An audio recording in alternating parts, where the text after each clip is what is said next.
how they're enriching themselves and they're disgracing the temple. And you scribes and Pharisees, what religion are the scribes and Pharisees representing? That would be Jewish. Sorry, that's Judaism. That's post-Babylon exile elite Judaism. And he's calling them hypocrites because they're forcing converts, right? And they're making them sons of hell. So I don't think that's Jesus's religion. People miss this, that Judaism in post-Babylon were forcing conversions, okay, and scourging the people, very much like modern religion. And by modern, I don't mean today. Modern Christians have such a limited view of religious history. They know somewhere in their mind that Islam are the bad guys because they force people to convert to their religion. Well, that comes, okay, Islam wasn't even fucking around till like 600 AD. So where'd they get that idea from? Oh, Judaism. And then Catholicism. And your Logos people. Christians forced people to convert. Sorry. They'll deny it. You go, well, you may, no, not maybe. But if you did not believe in the Logos, you were killed. That's forced conversion.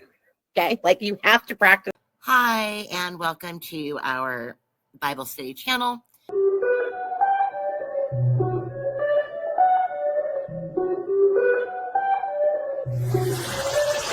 Energy.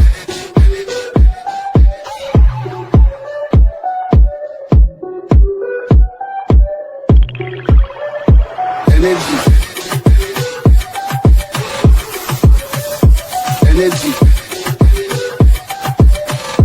You cannot fuck with this. Energy. You cannot fuck with this energy.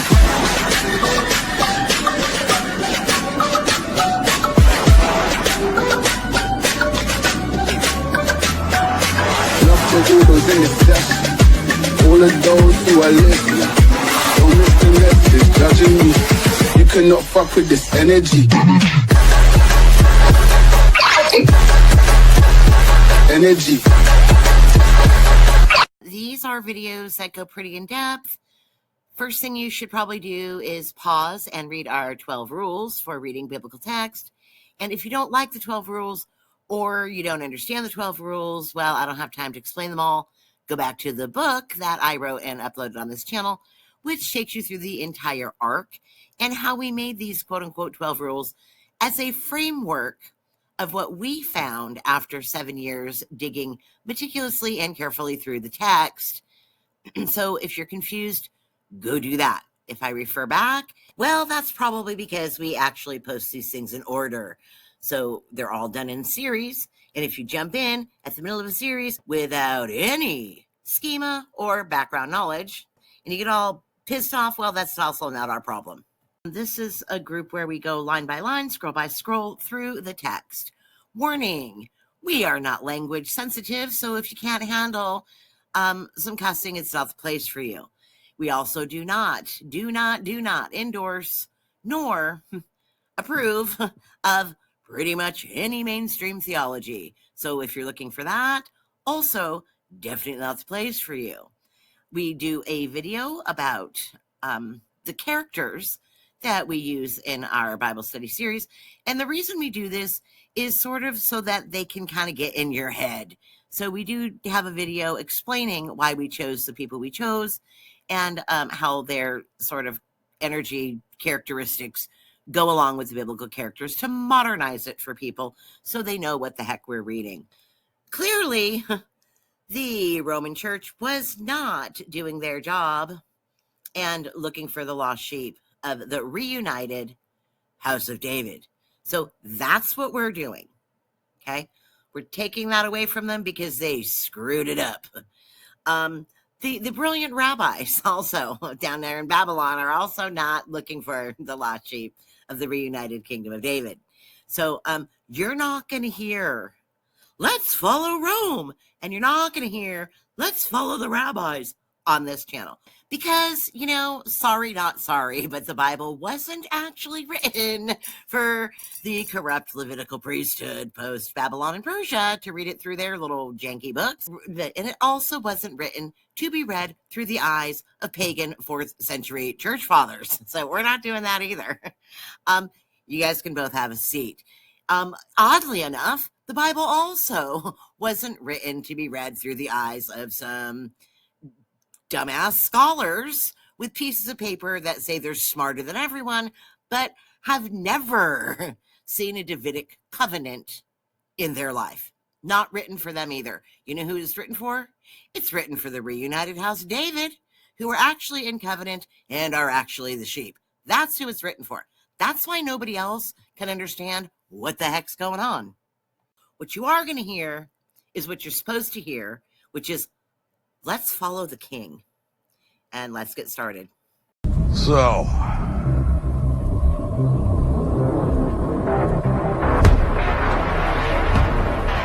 we are going to war. Yep. I don't know where to start. I love this. So we're just going to start. We're just going to go and see where it takes us. And I'm going to, because there's so many dots to connect through this, and everything sort of, one dot leads you to another dot, which leads you to another dot, which goes as usual. So I tried to segment this out into chunks that I thought were important to address. And there's some review in here because I don't think it hurts to hear the same thing again, right? But not too much. Like, you need background knowledge. So go to the book. I always say, go to the book. Go to the book. It's got everything in there. All right, but this is apotheosis, and we'll talk about what that means. It's got a few different definitions. But today, we're just going to start with the question, was Jesus a false prophet? Because in end times, modern end times, in quotes, we're going to talk about that term and what that really means. In modern end times Christian theology, he would be a false prophet, hands down. And I think people don't get that. But there's a lot of time stamps in Jesus's warnings and his end times, day of the Lord, and quote unquote last days warnings that you can go to any, well, I don't want to say any, 85% of Christian denominations, and they're going to start talking to you about end times. And they're going to point to a bunch of prophecies, and they're going to go to Daniel, and they're going to go to Revelation, and they're going to go to Jesus's words. They're going to weave Paul in there because they want to be raptured to a galaxy far, far away and, up into space and zoom out. So they're going to throw him in. We're going to omit Paul for obvious reasons, right? And if you don't know what those reasons are, go to the channel, watch our updated Paul series, Saul of Tarsus series, and also go to the book. So we're going to take a look at these things. And for now, I really want to focus on keeping with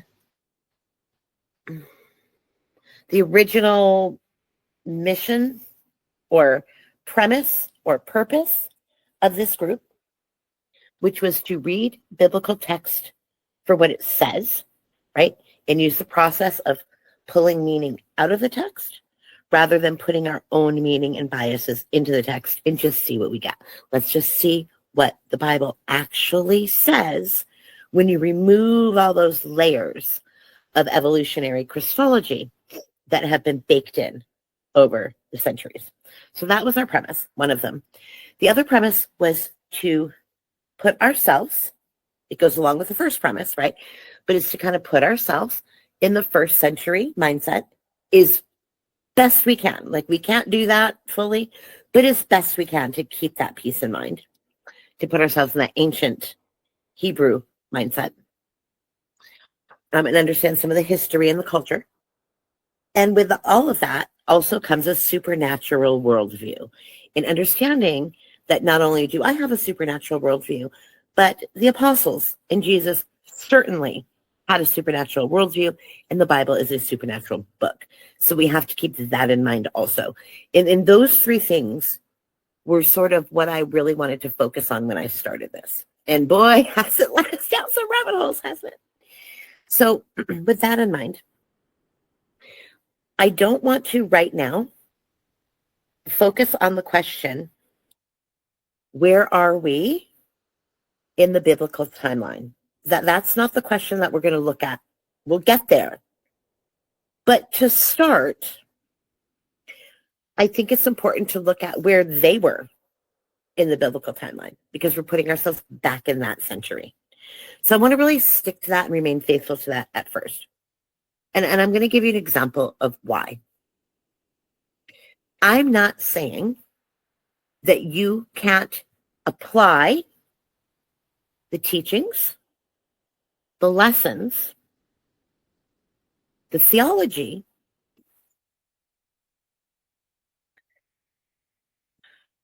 of the Bible to your life today. You absolutely can. Okay? We can apply lessons from King David, right? And apply them to today and say, oh my gosh, that's exactly how it is today, right? And we're in the same place David was in a lot of instances, or we're in the same place that the apostles were. And we can see those parallels with personal struggles, struggling with God, struggling with the enemy, struggling with supernatural things, and also world governments, right? People groups. There's all different ways that we can relate the cyclical stories and lessons in the Bible, and even the prophecies, and apply them to today and learn from them today. But I don't want to do that. I want to imagine that we're in the first century when we take a look at this tonight. So with that in mind, we're going to take a look at that as though and remain faithful to, as best we can, to the culture and context in which the text was written. So in order to do that, we're going to take a look today at some end times passages. In most end times preachers who are going with what I call the gap, or what is called the gap theory. The gap theory means that Jesus said a bunch of stuff and made a bunch of predictions, made a bunch of prophecies, if you will. But he wasn't talking about it happening then. He made a bunch of prophecies that were going to be in a gap of 2,000 years. And then 2,000 years later, those prophecies would come true.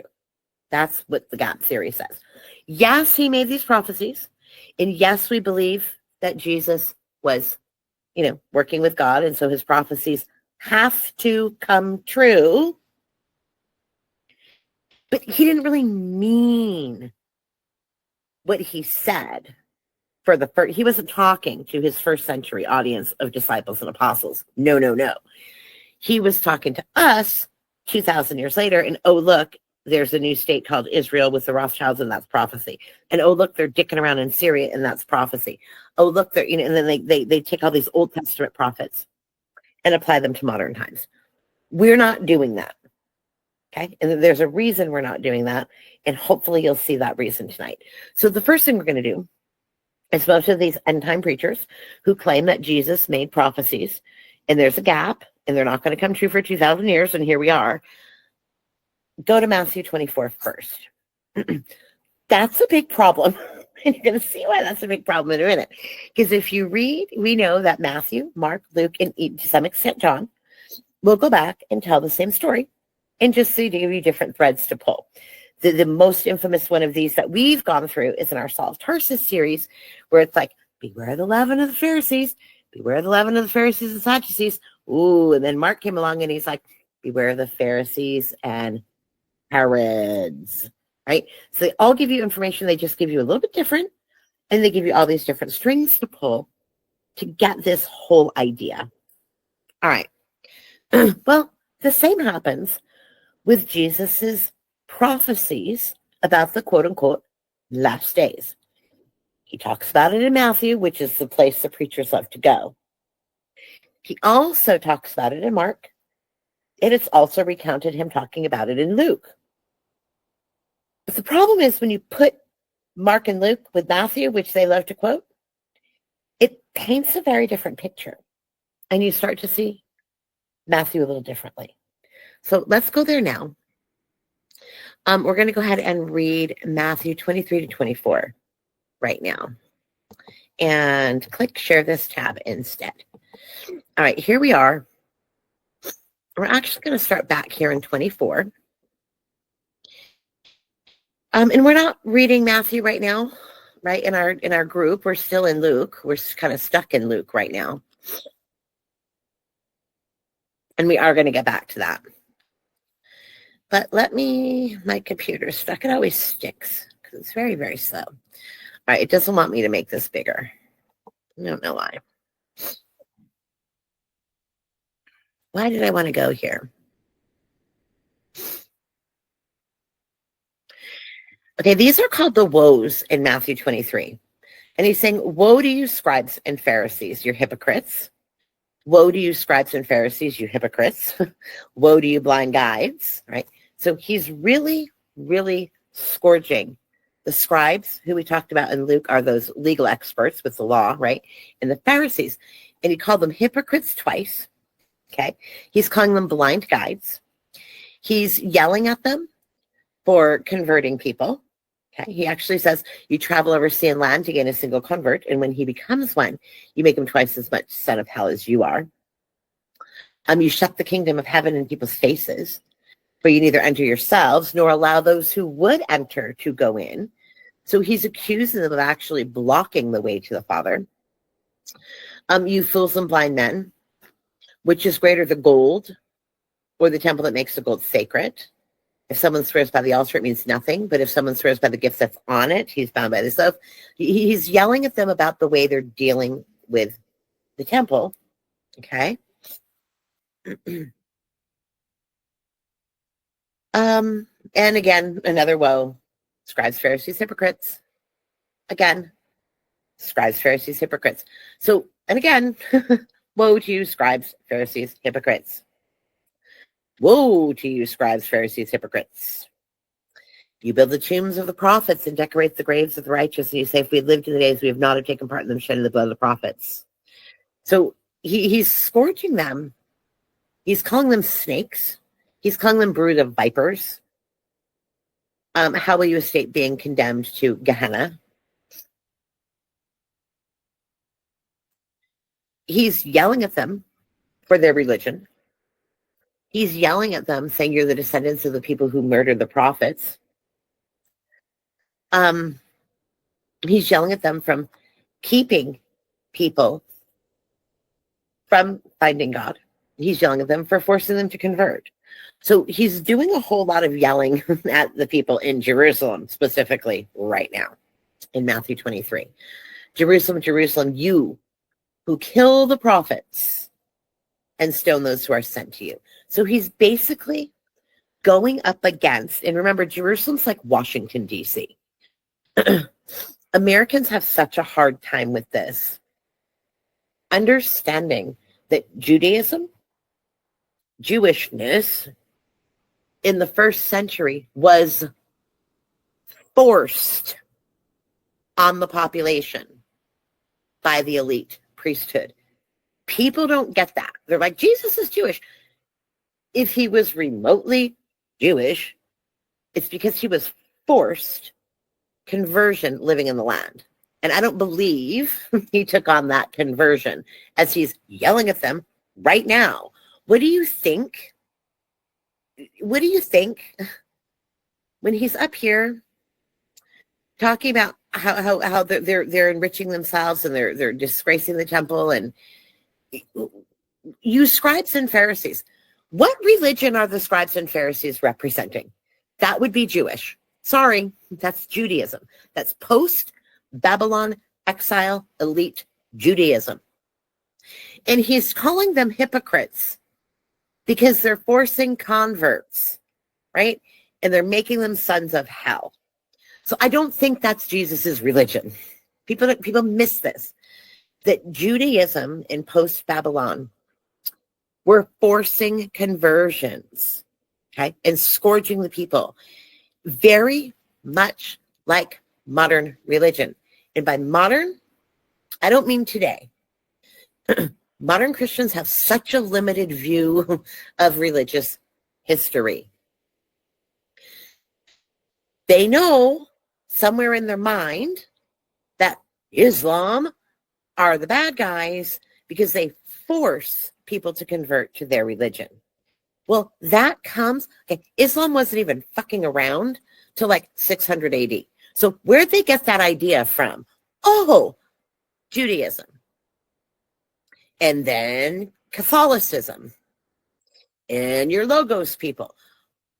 Christians forced people to convert. Sorry. They'll deny it. Go, well, no, maybe. But if you did not believe in the Logos, you were killed. That's forced conversion.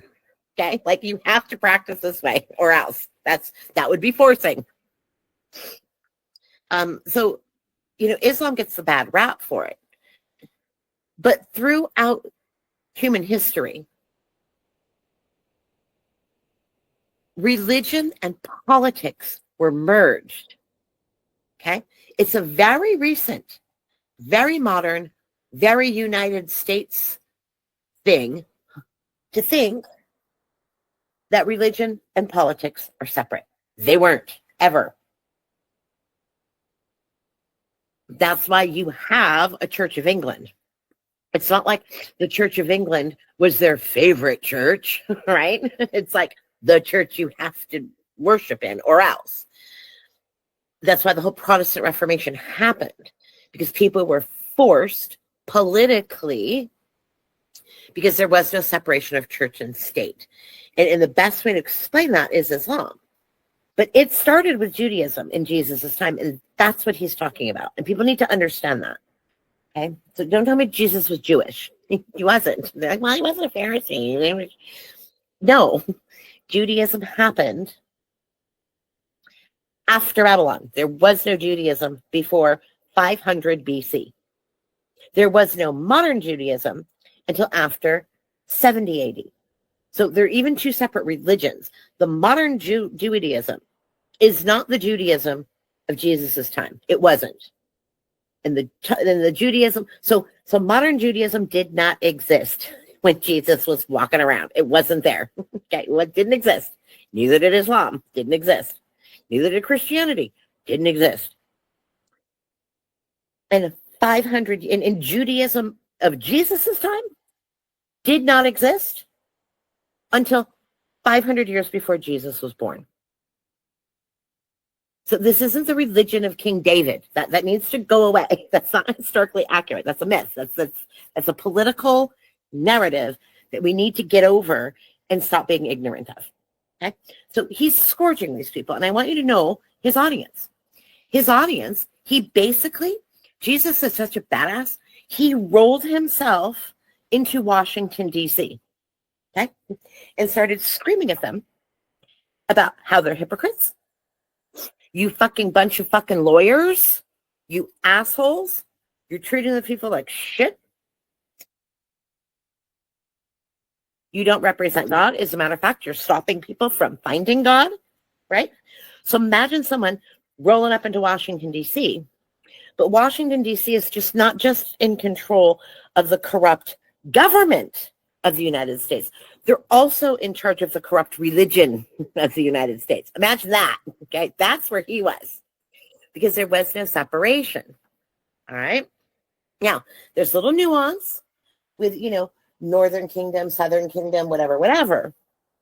And the amount of political persecution that they could continue to force people to convert because they were under the wing, the Romans. So once the Romans came in, right, they didn't have all that power. So people were not necessarily practicing that religion as they were when Judaism first started under the Persians. That history is for another time. Okay. So it had loosened up a little as far as forcing conversions. But the corruption never went away. The corruption didn't go away just because Rome took over, because Rome's like, fuck you. So you have to understand these nuances. It wasn't like, oh, everybody's Jewish. It's like, that's not a thing. That's not a thing. It's not real at all. All right. So we need to know his audience. And clearly, with all these woes, he's calling the scribes and the Pharisees, specifically of Jerusalem, which is the Washington, D.C., okay, in charge of politics and religion. Okay. You're going to have very different politics if you run out here into the middle of rural Alabama, right? If I'm walking into, Chick-fil-A in rural Alabama and I strike up a conversation with the townsfolk, you're going to have a very different legal, political, and religious mindset as you would if I rolled into Washington, D.C. and pulled up at a Chick-fil-A and started talking to people in Washington, D.C. about the same issues. Welcome to Jesus's first century. So the people have to understand the fact that he's in Jerusalem and not in the northern Galilee near the Phoenicians. And, there's a whole giant state, if you will, between Judea, Samaria, and Galilee. So he's a full state removed, right? It's like the fucking difference between, I don't fucking know if there's a good example even out there. Like, what the fuck? Let me look at a map. It's like, North Dakota to Colorado, right? They're different fucking people, different ideas. Okay. Illinois to fucking Tennessee. They're right next to each other. They're not the same. So we need to understand he's talking specifically to Jerusalem. And he's blaming them for centuries of the blood of the prophets who were sent from God. So he's like, you fuckers in D.C., in ancient Washington, D.C., who are in charge of both the politics and the religion put together, mixed. No, there's a separation in Jerusalem. It's all the same. You have killed all of God's people. And you're still doing it today because you're a bunch of fucking assholes. That's what he's saying. Okay. How I've wanted to gather your children together as hen gathers her chicks under her wings, but you weren't willing. Your house has left you desolate. For I say to you, you will not see me from now until you say, blessed is he who comes in the name of the Lord. So what he's saying is, you're going to fuck around and find out. You're going to find out. I'm telling you what's going to happen. So when it happens, you'll know. That's what he's saying.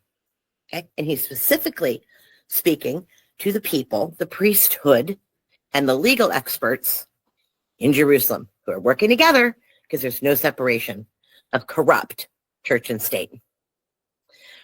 All right. Now, when he had left the temple, talking to these people and yelling at them, right? His disciples came up to call his attention to the buildings of the temple. And he responded to him, said, you see all this shit around you? You see all these things, do you not? Where is he? At the temple in Jerusalem, talking to the Pharisees and scribes, right? We got that. And he responded saying, you see all these things?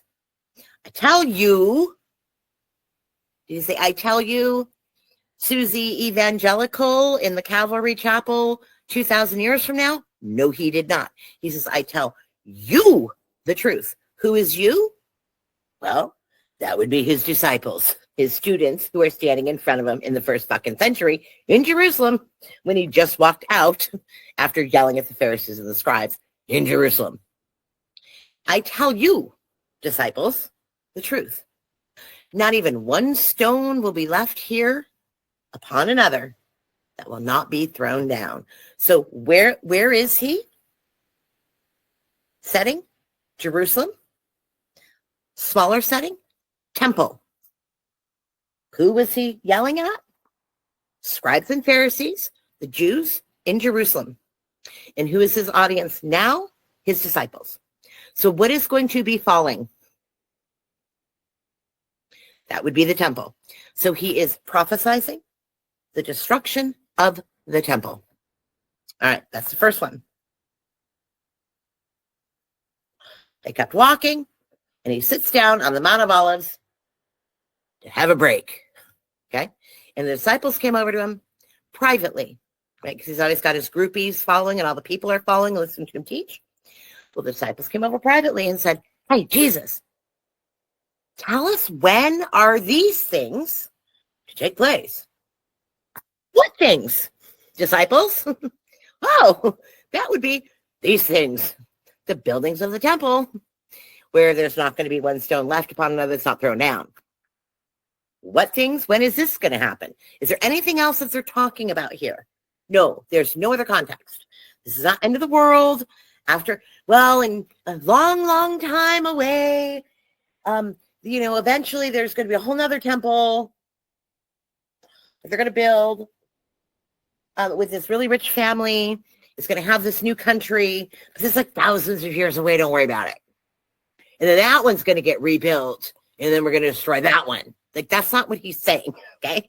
He's saying these stones of this motherfucking place are going to be gone. That's what he said, okay? And they said, well, when is this going to happen? And what is the sign of your coming?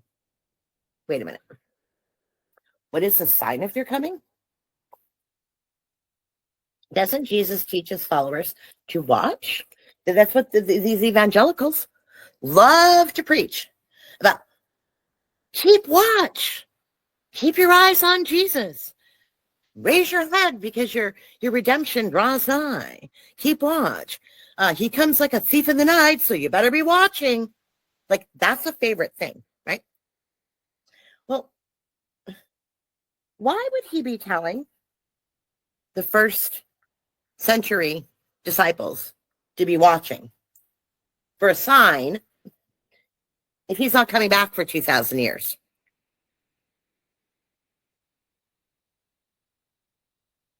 Then Jesus is not a prophet, nor the Son of God. Jesus is a fucking lunatic. He's telling his disciples, standing in front of him in the first century, after screaming at the Jews in the temple for a whole fucking chapter about what fucktards they are, calling them snakes and assholes. And he says, these stones of the temple are going to be thrown down. Well, when? When's this going to happen? Yeah. What will the sign of your coming be? We're just going to stop right here. Wouldn't this be the right place for a true prophet to say, oh, no. Y'all don't have to look for a sign. You're not going to see a sign. Y'all are in the first century. The signs are coming for the people 2,000 years from now. Those guys need to look for a sign. You all just, preach the word. Good luck. Now, there's specifically, the disciples are asking him for a sign of his coming. So if Jesus isn't coming, they don't need a sign. And if Jesus is physically coming back, again, the second coming, physically, and he's going to physically come down on the Mount of Olives, again, to his disciples that are asking him right now about the sign, they wouldn't need a sign. He'd be like, don't worry about the sign. So either A, don't worry about the sign. That's for people 2,000 years from now. Good luck.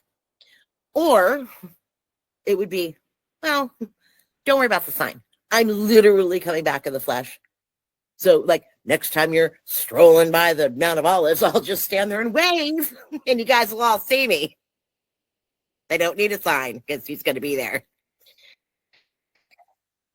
If I'm coming over to your house to have coffee with you, are you like, hey, Kelly, what's the sign of your coming? Well, when my fucking car pulls up and you see me, that would be the sign, right? Like, I'm there. When I knock on the door and you open the door and you're like, oh, look, it's Kelly. There she is in the flesh. Like, you don't need a sign. So this whole thing is so fucked up. That how they've changed this to be 2,000 years away and it's some magical thing. No, these are his disciples. When is it going to happen? And what is the sign of your coming? So if they need a sign of the coming, I'm doubting that the coming is going to be physical. Okay? And the consummation or the closing of the age. What does consummation mean? Consummation is a word that we use like you're consummating a marriage, right? The consummation of the age. So we're completing one thing and we're ushering in something new, right? Consummation, the end of being single, the start of being married. The way you consummate your wedding night. You're consummating the age, the time frame, this period of time, the era. Okay? So when is this shit going to end?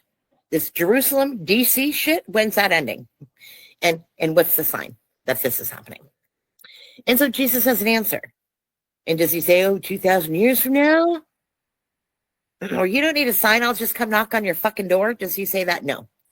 He says, take care that no one leads you astray. For many will come in my name saying, I'm the Christ, and they will lead many astray. Now, we've talked about this verse before in our Saul series.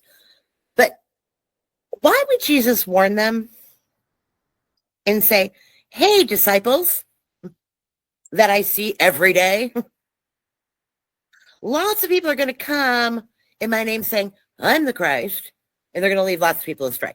Could you imagine what a lunatic Jesus would be? If I was like, hey, look, my daughter's name is Samantha. Hey, look, Samantha. Samantha goes, Mom, when's the sign of your coming? And I go, well, listen, Samantha. Lots of people are going to come and say that they're your mom. Don't believe them. Like, what the fuck? You don't think she would know if it's me? My best friend that I've been hanging out with every fucking day for 3 years, right? They can recognize my voice on the phone, okay? They're like, hey, Kelly, when's the sign of your coming? Oh, be careful. Don't let anybody come around and say they're me. Really? We need that? We need that maybe now with AI. Do we need that in the first century for Jesus to warn them? Don't be fooled that it's not really me. If he's coming physically back in the flesh, no, of course not. That's ridiculous. He would be a fucking lunatic. So the first thing he says, so we know it's a spiritual coming so far. That's the evidence I've gathered from reading this with logic and looking at the text. Don't let anybody lead you astray. Many are going to come saying they're Jesus, I'm the Christ, I'm the anointed one, and they're going to lead lots of people astray. But trick, it's not me. You're also going to hear of wars and rumors of wars. See that you're not alarmed. Don't be scared about the war shit. This is going to happen, but the end is not yet. The end of what? The end of space and time in the whole fucking world? Or the end of the age? They're not asking about the end of all of space and time in the whole fucking world. They're asking about the end of this shithole in Jerusalem running the show. Like, when is this going to stop? Because they're talking to the people in Jerusalem with that governmental system. When is that shit stopping? Okay? This shit started 500 years ago when the elites came back from Babylon and the Persians were working with the elite leaders who were sent back, and they forced everyone to convert, and they got very legalistic because Persians are a very administrative and legalistic society, and so they were controlling the people by forcing them to convert on behalf of the Persians to keep them in control. And then that whole thing happened, and there were a bunch of revolts, and a bunch of shit happened, and a bunch of wars, and a bunch of uprisings, and Rome came in, and then they took over. It's like a whole history going on here. And they're like, when is this shit over? Okay? And he's like, don't worry about these wars and rumors of wars. Don't be alarmed. This is going to take place because it's already been fucking taking place, right? But the end's not yet. For nation, look at that word nation. That word nation is ethnos. Ethnos is a distinct group of people. So this isn't nations like boundaries necessarily. This is ethnos, people groups are going to rise against different people groups. And if you've seen any of our history or videos, you understand that this isn't a monolithic group of people that lived there, right? We've got the Egyptians, the Phoenicians, the Persians, the Babylonians, the Syrians, the Lebanese. Like there's so many different people in this area and in these nations at the time. You've got the different sects where you've got, the Davidic kings who are out in the desert with the weirdos, and the Essenes and the Ebian and the frickin' Sakari and the Nazarites and the Pharisees and the Sadducees. And there's all these different people and the pagans, right? And then you got your weirdo Sumerians in the north who do everything completely different because they're with the Shiloh Bethel thing and saying, fuck Jerusalem, we're not dealing with those Pharisees down there. So you've got a whole bunch of different people ethnically, right? So they're going to rise against each other. You've got your zealots. You've got kingdom against kingdom, right? So now we're going to the kingdom level. Kingdoms are Persia, Babylonia, Greeks, Judahites, Rome, right? Like there's a bunch of shit going on. And there's a bunch of shit going on that doesn't have anything to do with Judea. Like Rome's fighting other wars. So you're going to hear about different kingdoms battling throughout all these different empires. Okay.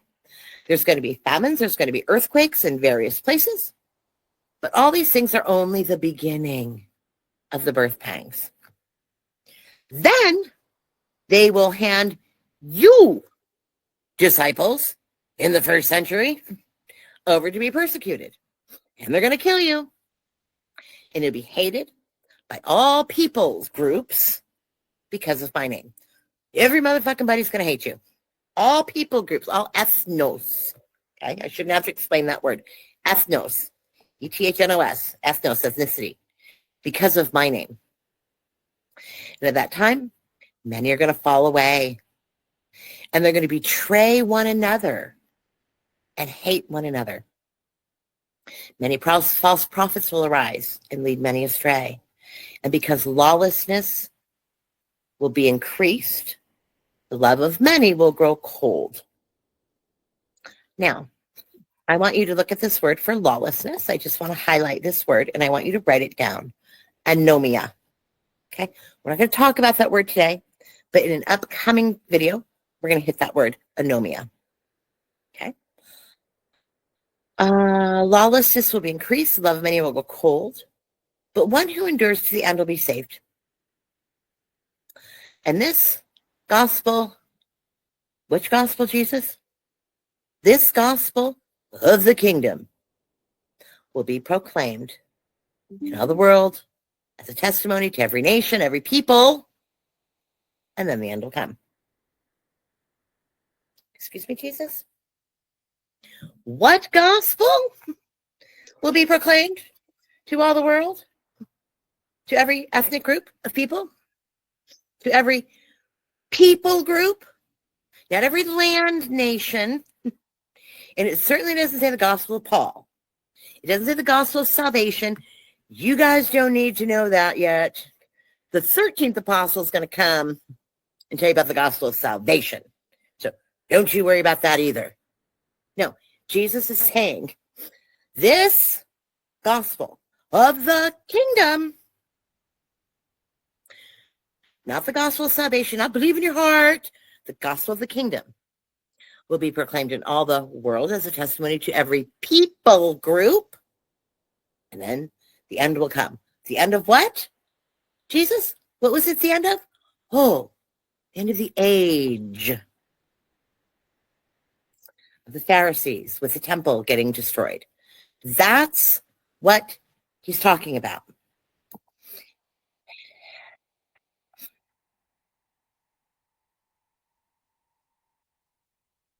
Okay.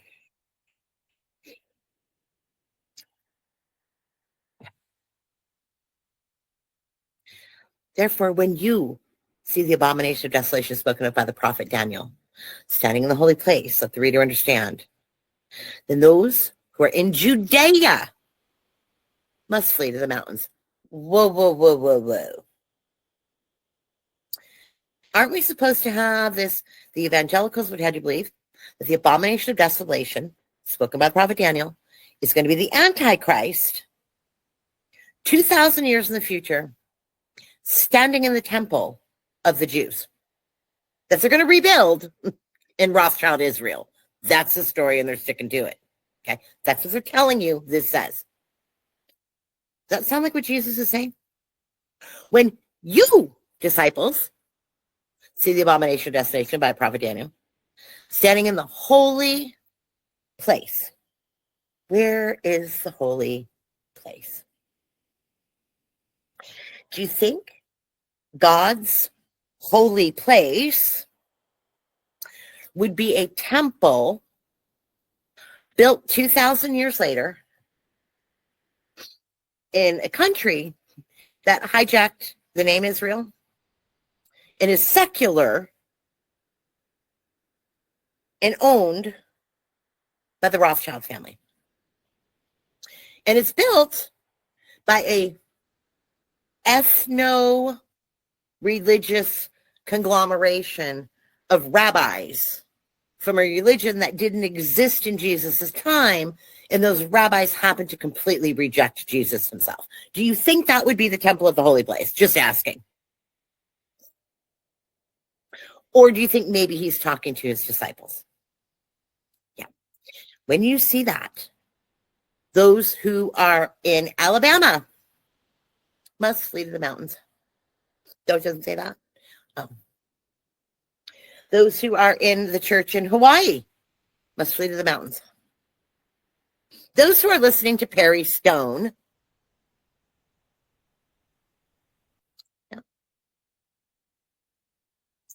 the church in, I don't know, Boston, Massachusetts, has to flee to the mountains? No, Judea. It's locational.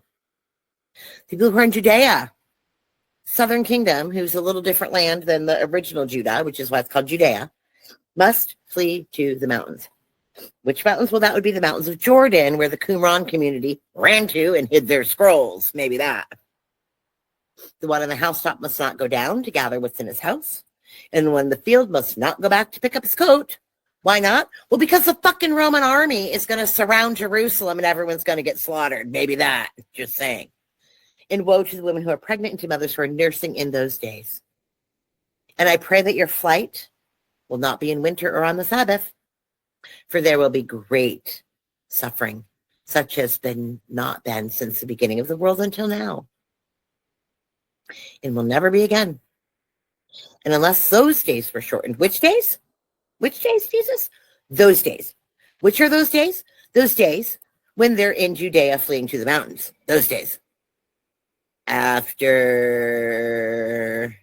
the temple falls. Those days. In those days. Those ones. No human would survive. No flesh would survive. But for the sake of the elect, those days will be shortened. Who are the elect? The lost sheep of the house of Israel, who are sent out to find the other sheep to follow Jesus. Those elect. Those days will be shortened. So if anyone says to you, look, here's Jesus Christ, here's the anointed, or there he is, don't believe him. Samantha, if anyone says, look, there's your mom, don't believe them. See? For false messiahs and false prophets will appear, and they'll perform great signs and wonders, so as to lead astray, if it were possible, even the elect.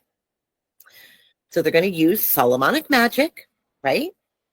They're going to be performing signs and wonders. All of these occult magicians and these false prophets are going to be doing janky shit, as usual, with their demonic, Solomonic, occult magic, like they have been already. Mark well, I have warned you, disciples, in advance. So if they say to you, my disciples, there he is, out in the desert, in the wilderness, don't go there. Or look, he's in the inner rooms, don't believe it. For as the lightning comes from the east and flashes to the west, so will the coming of the Son of Man be. Oh. As the lightning comes from the east and flashes to the west. So it's going to be fast. It's going to be sky heavenly. So maybe spiritual. Wherever the corpse is, there the vultures will gather. And immediately, not 2,000 years later, but immediately after the suffering of those days, The sun will be darkened and the moon will not give its light. So why do we have preachers scaring the shit out of people 2,000 years later? That the fucking wormwood's coming and the sky's going to fall. Why is this happening? Because it's immediately after the suffering of those days, the days when the temple's destroyed, those days, when everybody runs from Judea. Those days, the sun will be darkened, and the moon will not give its light, and the stars will fall from the sky. The whole powers of heaven will be shaken. Do you think stars are literally going to fall to the sky with what you know about what we've studied with the Bible? What are stars? Constellations, stars. Satan fell like lightning. The stars come down from heaven, the host of heaven. Right?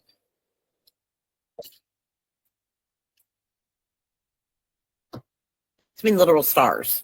Seriously, people. And then the sign of the Son of Man will appear in the sky. Does it say that Jesus is physically going to appear in the sky? Or did it say the sign of Jesus will appear in the sky? Sign. Because remember, they were asking for a sign, right? Didn't say Jesus is going to waltz up on a fucking motorcycle and pull into the fucking Mount of Olives and like physically descend like from a fucking UFO. Okay? That's not what it says. They're looking for a sign of the Son of Man. And where's it going to appear? In the heavens, in the sky. Well, what kind of sign did the kings of the East follow when Jesus was born? In the whole nativity scene. Hello, Christmas Christians. Whole part of this fucking Christmas thing that all the Christians celebrate is that we three kings of Orient are bearing gifts. We traveled so far. Moor and mountain, field and fountain, following yonder star. What was the sign of Jesus is coming the first time? That would be the star. So what do you think that the sign of his coming the second time would be? He's talking about the stars in the heavens. The sign of the Son of Man will appear in the sky. It doesn't say Jesus is going to be in the sky like riding on a cloud. Physically, like beam me up, Scotty. And then all the tribes of the earth will, wait. All the tribes of the earth will mourn. All the what? What's that word in Greek? Tribes. Are you a tribe? If I walked you up to you 2,000 years later and said, hi, what tribe are you? You'd be like, what the fuck? All the tribes. Who are the tribes in the first century? Oh, I don't know, maybe the 12 tribes of Israel. How about them? All the tribes of the Gi. That is a word that means land. There is another word in Greek that means like cosmos, earth, the whole world. Okay. This word for earth doesn't mean the whole earth. This word for earth, Gi, means soil. So if I said to you, I'm going out into the garden and I'm going to plant some tulips in the earth, does that mean I'm planting tulips around the whole fucking world? No, it does not. So what he's saying is all the tribes, the 10 tribes, the 12 tribes of the land right here are going to mourn. And they will see the Son of Man coming on the clouds of the sky with power and great glory. Now you're going to say, well, wait a minute. He's coming on the clouds. So it must be some physical thing. No, because we're going to talk about an upcoming video what the clouds means. What does that mean, coming on the clouds? That's an Old Testament idiom that's been used a lot before. And if you don't know the Old Testament, you don't know the New Testament. So they make shit up. We're not making shit up. I'm going to tell you what coming on the clouds means throughout the whole rest of the Bible, because chances are it applies here because Jesus doesn't pull shit out of his ass. And he's going to be coming on the clouds with power and great glory. All right, the Son of who? The Son of Man, which is another idiom for human being. Okay, so you'll see my human beingness coming on the clouds with power and glory. And he will send his angels. Who's he? You're going to see the Son of Man coming. Who's the Son of Man? Jesus. And he, right? He, Jesus, are going to send the angels with a loud trumpet. And they will gather us elect from the four winds, from one end of the heavens to the other of the fig tree. As soon as its branches become tender and puts out leaves, you'll know summer's near. So also when you see all these things, you'll know that it is near, at the very door. The parable of the fig tree, he's basically saying, you know how when the bumblebees come out and you start getting wasps on the patio, right? And like the grass starts getting really green and shit starts growing and you know spring is here. Yeah, it's going to be like that. You're going to be able to see all these things and figure out that the time's coming. I'm sorry, there's a lot of pollen, so I keep itching my nose. Okay, so it's like that. Or you know how when like all of a sudden it gets really gray and the days start getting shorter and it starts to get cooler and you got to pull those sweaters out of your closet. Well, yeah, that's when you know winter's coming. It's like that. Okay, it's like that. So you're going to see all these things. It's going to be like that. He's making a comparison here. It's a metaphor. Okay? It's not talking about the fig tree as Israel in this case, where, you know, when Israel's done by the Rothschilds in 1948, then the time's coming. They peg Rothschild Israel right to here and say, well, Israel's the fig tree. And so the fig tree has become tender and has its leaves and it's growing and it's getting powerful. So like it's almost here. No, he's not talking about that. He's making a comparison about the change of seasons. And like when you know this is coming, same thing with this judgment. Okay, I'll just tell you now. Coming on the clouds means judgment. God comes on the clouds to enact judgment. Like think of like a metaphor, like it's a cloudy day. If you open up a novel and it's like, it was a cold, cloudy day. The air was bitter. Like you're understanding that it's like gloomy, right? Something gloomy is going to happen. It says like, oh, I'm going to come on the rays of sunshine. You're going to be like, oh, yay. No, he's giving you a coming on the clouds is used in the Old Testament a dozen times as a time for God's judgment upon the unrighteous. That's what that means. So when you see the Son of Man coming on the clouds, it means you're going to see ass is about to get kicked. That's what he's saying. It's figurative language from the Old Testament. Okay. And then he says, I tell you, my disciples in the first century, talking about the fall of the temple after I just screamed to the people in Jerusalem, I tell you the truth. This generation, which generation?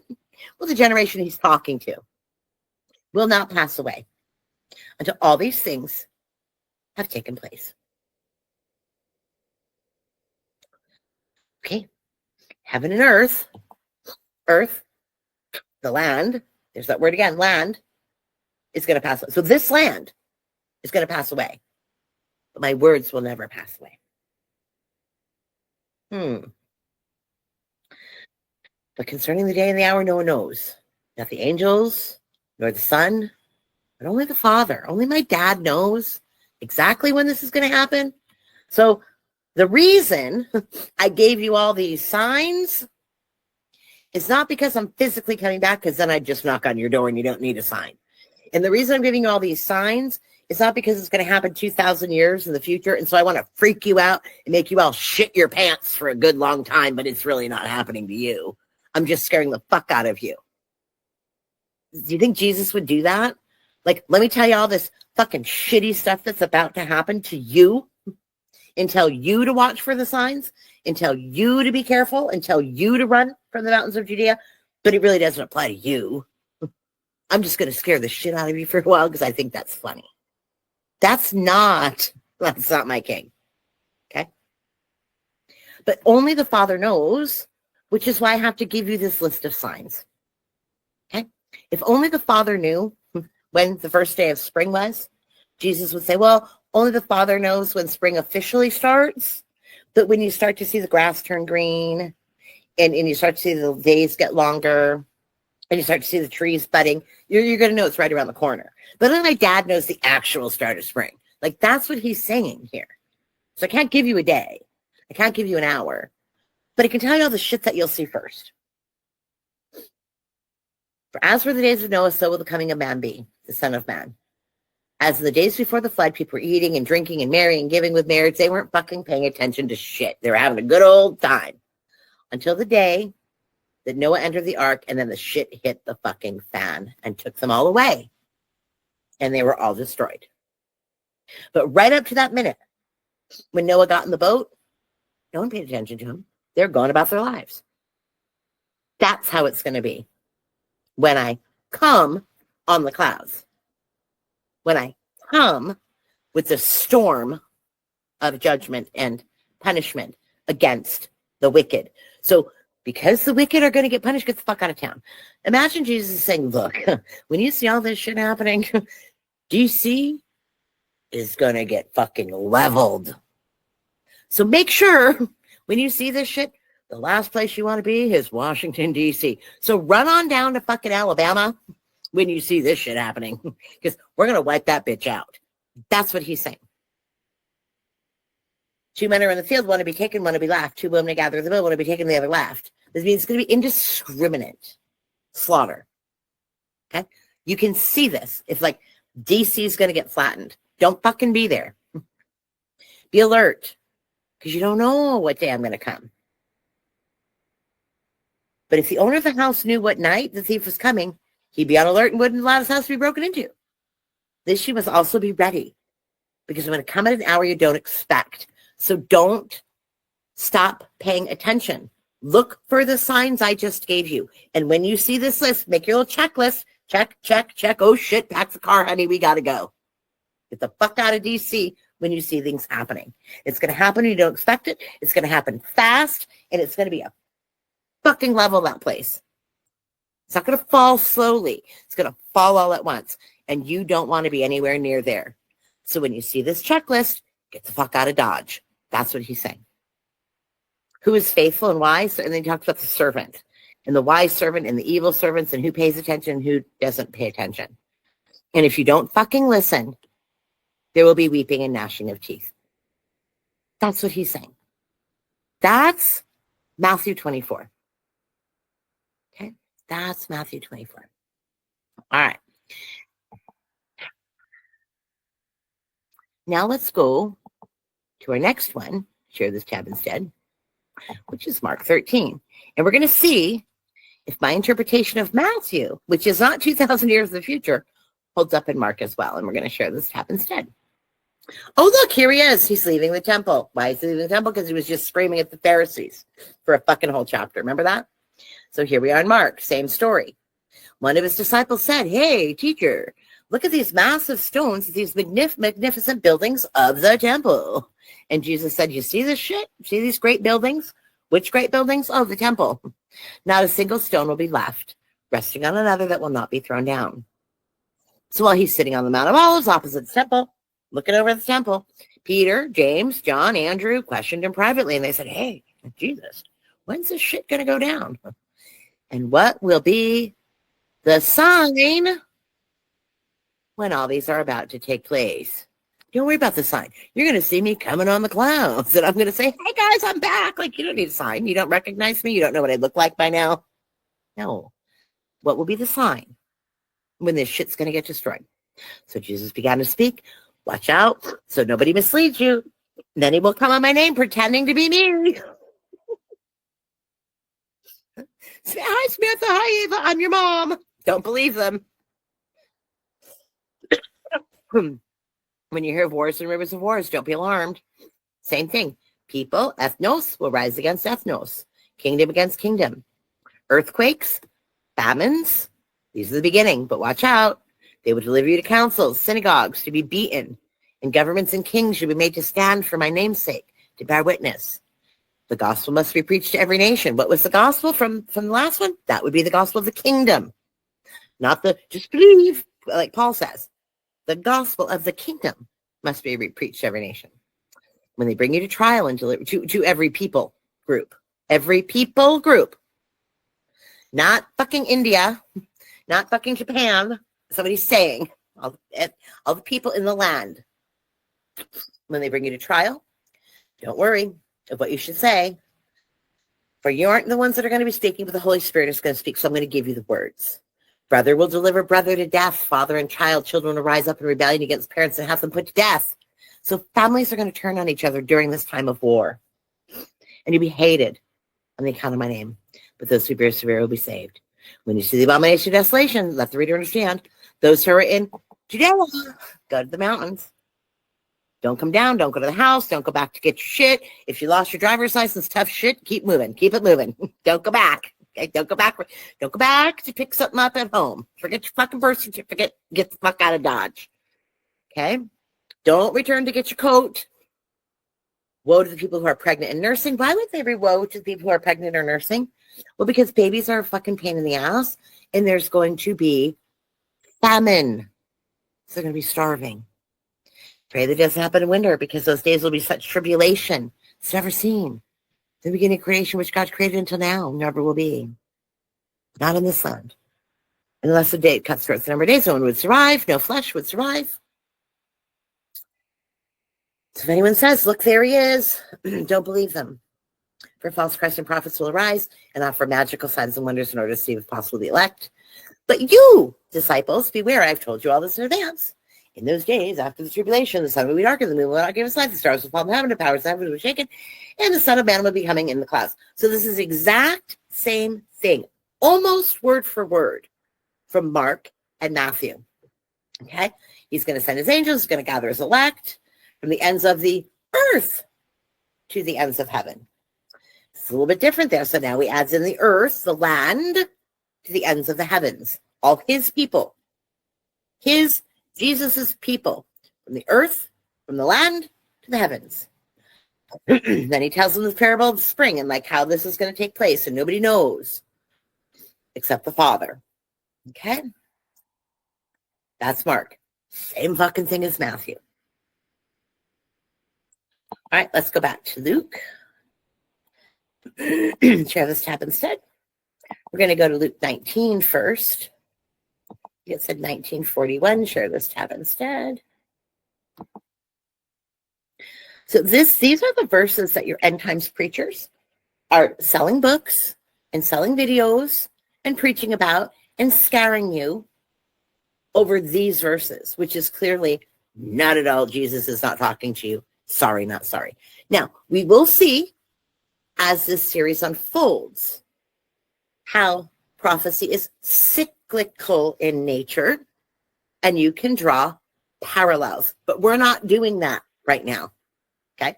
We're finding out, did Jesus tell the truth to his disciples and his apostles?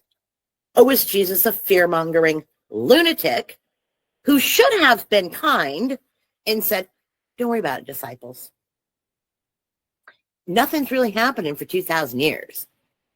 You all just keep doing what you're doing. Or did he scare the shit out of him because he's a fucking sadistic lunatic and a false prophet? All right.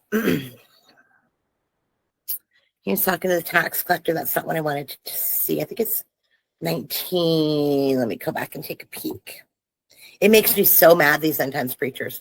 All right, 1941, because they're calling Jesus a liar. And we're going to see how I get there in just a minute.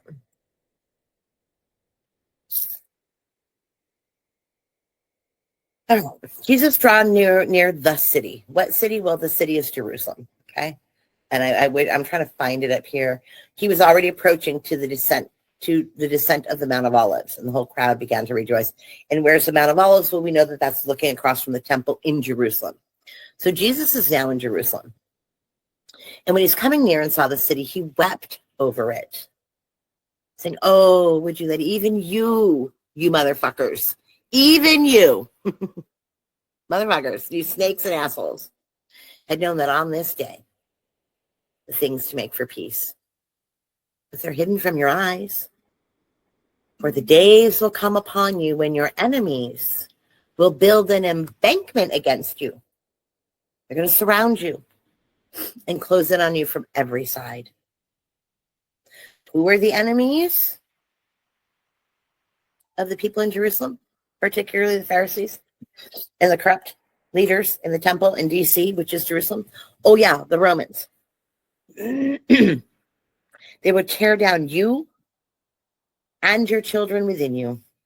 Within who? Within you. Who is you? Jerusalem. They're going to tear down you, Jerusalem, and your children.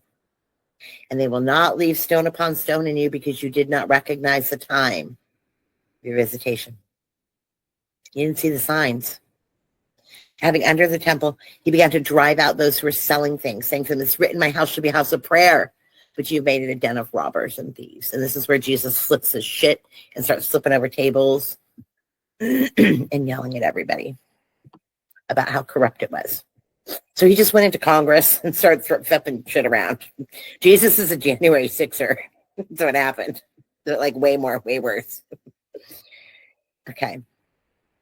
So then we're going to go over to Luke 21 really quick to see how he is talking about these same warnings in Luke. Okay. While some were speaking of the temple, this is 19:5, I think. No, I'm sorry, 21:5. Luke 21:5.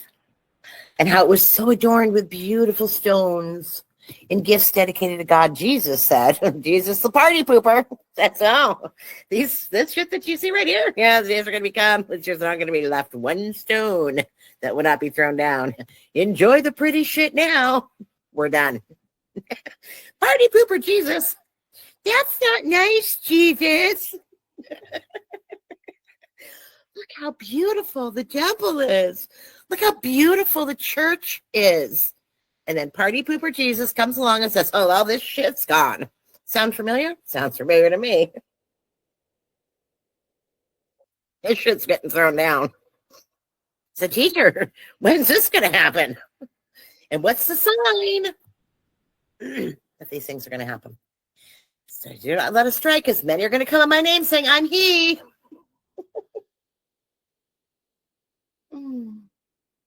Someone's going to come in my name and pretend to be me. Don't let them fool you with their Jesus mask on.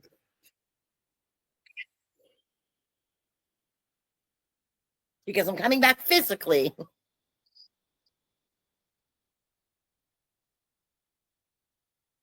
You guys, seriously. The time is at hand. Don't go after them. When you hear wars and rebellions, do not be terrified. Well, whose rebellions? Well, we know the Sicarii, right? We know the Zealots. We know the rebellions rising up against Rome that they have to constantly put down. There's all this shit going on. Don't be terrified. These got to happen first, but the end will not follow immediately. The end of what? Oh, the end of the temple. Then he says the nation, people will rise against peoples. Kingdoms against kingdoms. Great earthquakes, famines, and plagues. Dreadful portents, the great signs from heaven. The great signs from heaven. Again, it's in the stars. Read the stars. Look to the sky.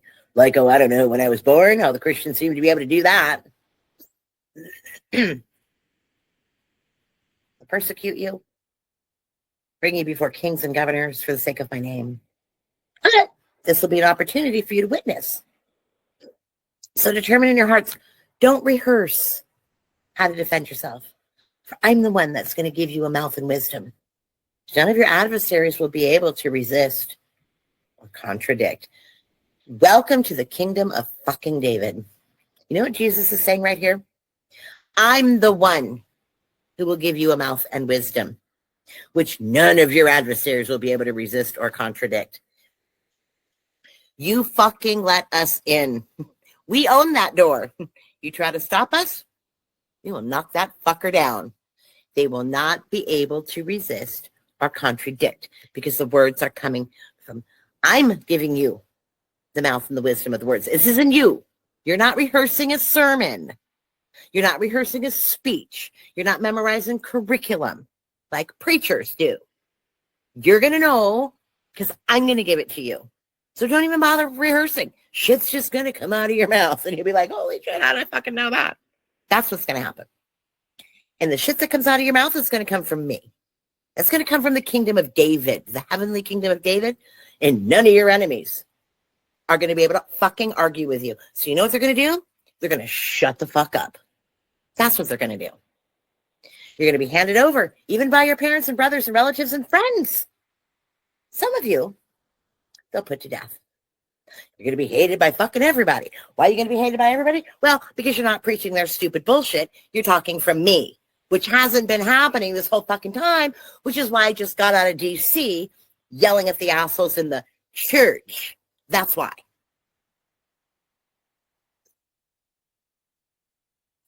But a hair on your head will not perish. By your endurance, you will gain your lives. Your everlasting life, if you will.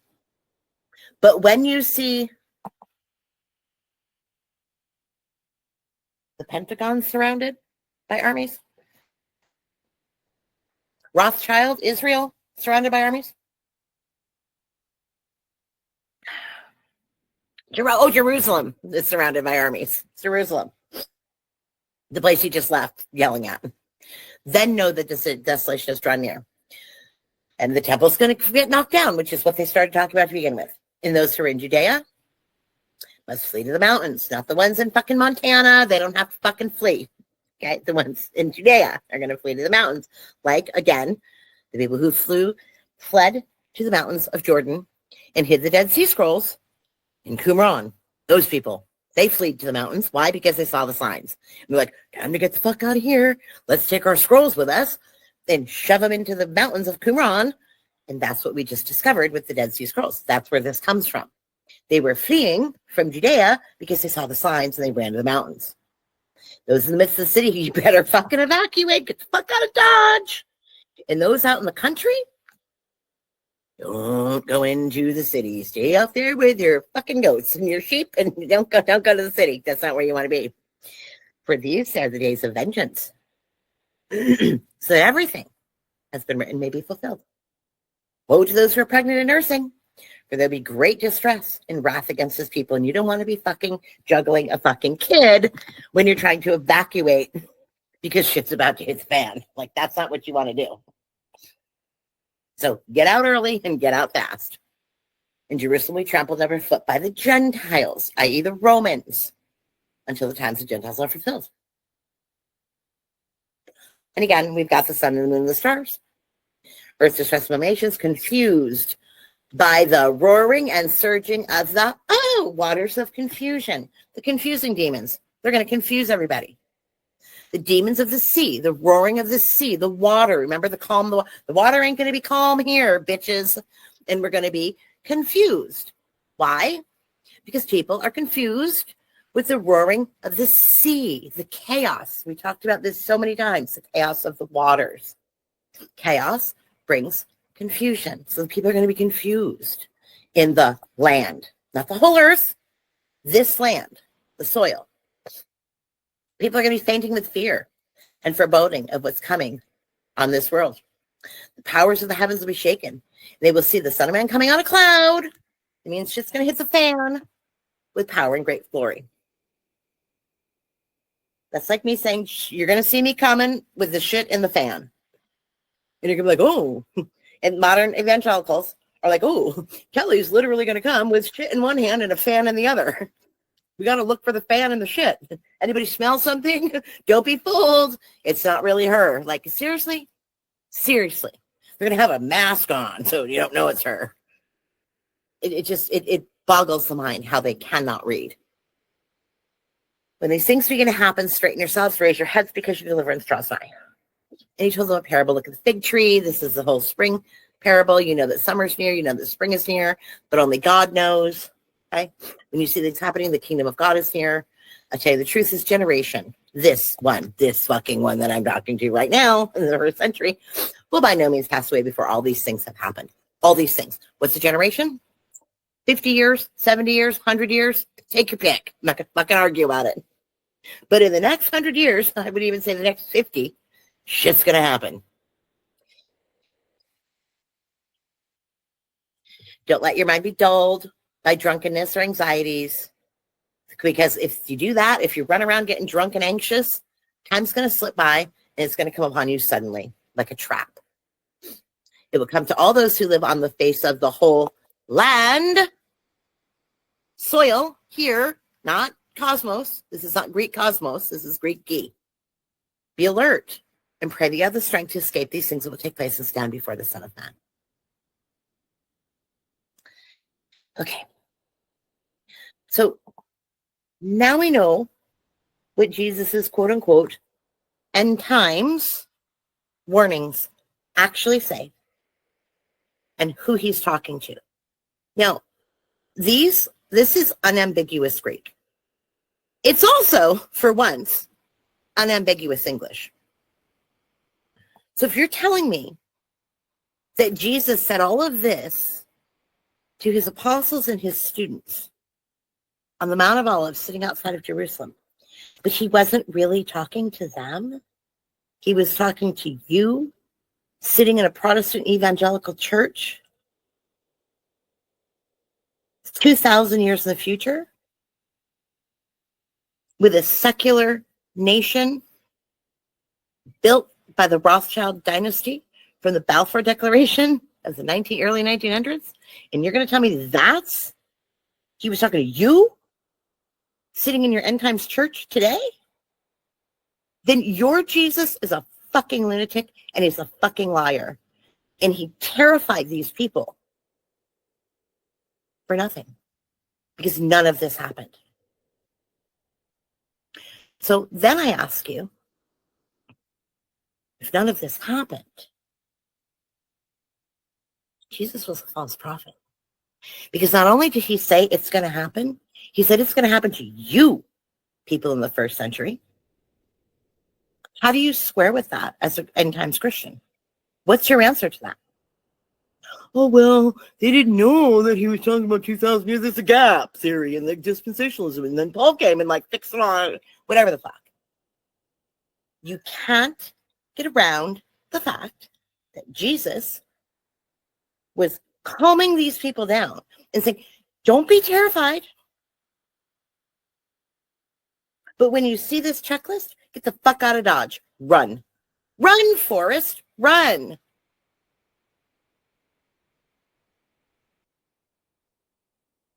Be sober. Be alert. Keep watch. Be careful. You don't know when it's going to come, but it's going to come, so watch. So all these people are staying up, watching, and looking for the signs and sharing this information with each other. The conspiracy fucking hotline of the first century. Hey, did you hear what Jesus said? Okay, you said it. Oh my God, did you hear about the earthquake in 60 AD? The holy shit, Pompeii just blew up. Didn't Jesus say that was going to happen? And they did all that for nothing. Because just kidding. It was 2,000 years later. Just kidding. Hot tricks on you, motherfuckers. That's your king. Good luck. That's not my king. And what we're going to do next time is we're going to look at all of these things. Share this tab instead. All right, we're going to look at all these things that we just read in all of these passages. Okay. And we have an end times prophecy list. I think I saw a couple more in there. Like run to the mountains and things like that. But I quickly, very quickly, so I might have missed some. If I miss some, it's not because I'm trying to hide it from you. It's just because I missed it. But we've got our temple destroyed. We've got armies around Jerusalem. We're told to flee to the mountains. Many apostles and disciples are going to be killed and brought before courts. There's going to be famine. There's going to be earthquakes. There's going to be lawlessness. Hearts will grow cold. There's going to be a sign of his coming. And the tribes of the land are going to mourn. The 12 tribes of the land are going to mourn. That's what he said. And we're going to take a look at this, each one, and see if this happened within that generation. So within 50, 100 years, give or take, of Jesus making these prophecies, did it happen in that generation or did it not? Because if it didn't, then Jesus is a fucking lunatic. Just saying. So we're going to take a look at that the next time, because I'm really sick of end times Christians pretending that Jesus is a false prophet, a fucking liar, and a fear mongerer to the disciples that were standing in front of him that he was talking to. That's the first thing. The second thing, evangelical Christians, I'm looking at fucking you and all your end times preachers. And now it's bled into the Protestants because the fucking Rothschild is real. That's what's happening. And that's why it's happening. The second thing is you've got brilliant church scholars. And we look at the scholars, we read their opinions. I show you scholars a lot. But you go to seminary and you study this with the scholars and you start reading books or listening to videos from these scholars, they will tell you Jesus was a false prophet. So he wasn't the Son of God because this didn't come true. So Jesus was an end times preacher, and it wasn't the end times because the world is still here. Well, clearly they don't know the difference between cosmos and age and gi and time. Like they don't understand that he wasn't talking about the whole world. Gi means soil, not whole earth. It's not cosmos, it's gi. Two different fucking Greek words, two different meanings. So they don't know that he was talking about the land, or they do know and they're not telling you, and not the whole world. Well, it didn't come true. They'll admit, the scholars, they'll admit, well, Jesus was talking to his generation. And he was an apocalyptic preacher for his generation. And the whole world didn't end and get blown up. So he was false. The world didn't end. That's the scholar view. The evangelical view is, well, no, the whole world didn't end, but Jesus can't be false. So he must be talking to us 2,000 years ago and just was speaking like a fucking lunatic to his followers and scared the living shit out of them during the first century. Take your pick. Welcome to the great is the fall of that fucking house. So now I'm going to have to show that my king is not a fucking liar and he's not a fucking lunatic, and that all of these prophecies have already happened.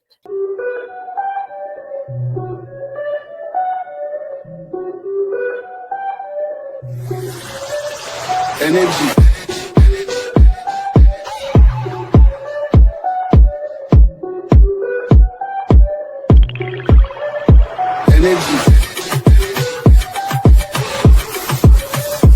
Energy. You cannot fuck with this. Energy. You cannot fuck with this energy.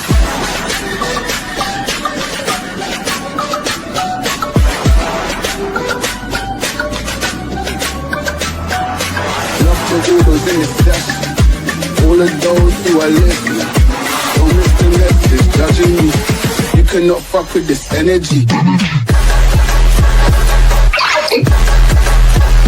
Energy.